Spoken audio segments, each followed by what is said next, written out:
This may not only be one of my favorite Batman films ever, but reluctantly one of my favorite romantic dramas as well. Guys, what is the deal? It is I, Caped Informer, the most informed, and I just thought it might be about that time to crack into what is often referred to as the best Batman film of all time. But before we crack into it, however, please crack that subscribe button for me and be a part of what may not be the largest army right now, but the most informed army on YouTube, and that is in fact my former army. Batman Mask of the Phantasm is that movie in question, and I honestly haven't given this movie an honest watch since I was like 9, back when it used to air all the time on Cartoon Network. The good old days. I guess it was also a theatrical release as well, but why trust my taste at that age? I mean, I remember really liking the George Clooney Batman and Robin movie back then too. Everyone, chill. Chill. Don't tell anyone I told you that. But on the real, most likely a lot of the movie's nuance and brilliance went over my young head back in those days, and aside from all that, here, currently in 2020, the best year ever, we have a lot more reference and more importantly, a lot more Batman films to compare it to. So today, we will be putting Mask of the Phantasm in the hot seat for another edition of How Well Did It Age?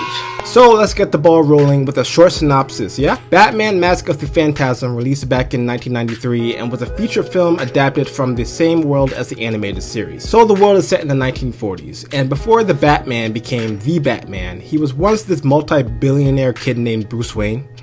Perhaps you've heard of him. Bruce Wayne meets a lovely young lady named Andrea Beaumont, who helped him nearly recover from the obsession of avenging his dead parents. He was prepared to give up the path of the Bat and marry her, before she abruptly left him with little to no explanation. Heartbroken and disheveled, Bruce Wayne then chose the cowl over true happiness and became the masked vigilante we know as Batman today. Sounds kinda dark to be a kids movie, right? Yeah, I'd agree with that. Way more dark than I was able to interpret it at that age. This movie didn't only tackle issues of betrayal, revenge, as well as mental and emotional trauma, but allowed us to discover who Batman truly was under the mask. Something a live-action movie has yet to effectively accomplish on screen. Despite what most of us would like to think of him as, a guy just doesn't wake up one day wanting to put on a bat suit and beat random criminals up for the rest of his life. There are often steps they have to take to get there.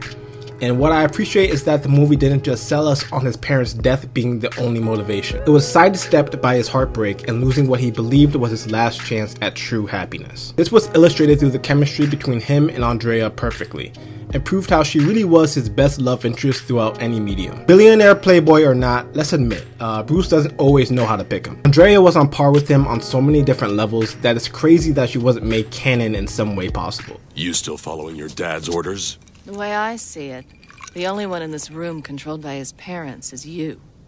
And most importantly, she wasn't a criminal or trying to kill him at some point. A significant jump in quality from his usual romantic prospects. But Andrea is just one of the key characters in this movie that attribute to why it's so good. I mean, the main villain is a whole new non-canon character as well, and comes off just as haunting and captivating as most of Batman's rogues gallery. The identity of the villain is hidden until the end of the movie, and while we're introduced to Bruce Wayne's coming of age story in the past, in the present, we're engrossed in this actually really enticing serial killer murder mystery. And within that murder mystery are just so many moving parts that sink you deeper into this just tragic Batman story. And did I mention yet, Mark Hamill's Joker makes an appearance in this as well? And he's just a side character, a key one, but a side character nonetheless, and quite honestly is just as chilling if not more than any present day Joker, live action or not, to this day. It's like they almost didn't need him in this movie, but he still fit in so seamlessly and just reminds you why he'll always be the quintessential Batman villain. So now I'm sitting here thinking we get not only a Batman origin story,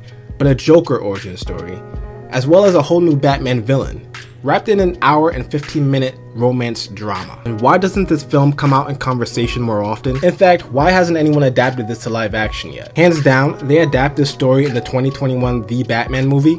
They won't, but if they did, it would easily blow out any new or old Batman movie for at least the next 10 years. I'd put money on that. So my final verdict on how did it age? Exceptionally well. In fact, I believe this movie just aged better with time, in my opinion, if that's even a thing. You would think that some of the dialogue or plot points would be a bit stale, but no, I'm still blown away this was made nearly 3 decades ago. So guys, that is my time. please let me know your thoughts on the Mask of Phantasm movie below.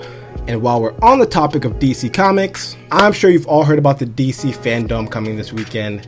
Well, me and another very talented YouTuber who goes by Phantasm will be doing a podcast breakdown the day after on Sunday, so keep it locked for further details on that. In the meantime, like the video, subscribe, and hell, give it a share. And I'll be catching you guys, my former army, in the next one. Peace!